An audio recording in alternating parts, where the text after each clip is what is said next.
sana'y walang direksyon.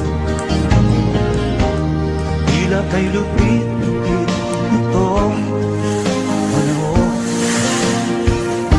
Huwag kang mawawalan ng pag-asa, kailanman ay di nag-iisa. Huwag kang sa mundo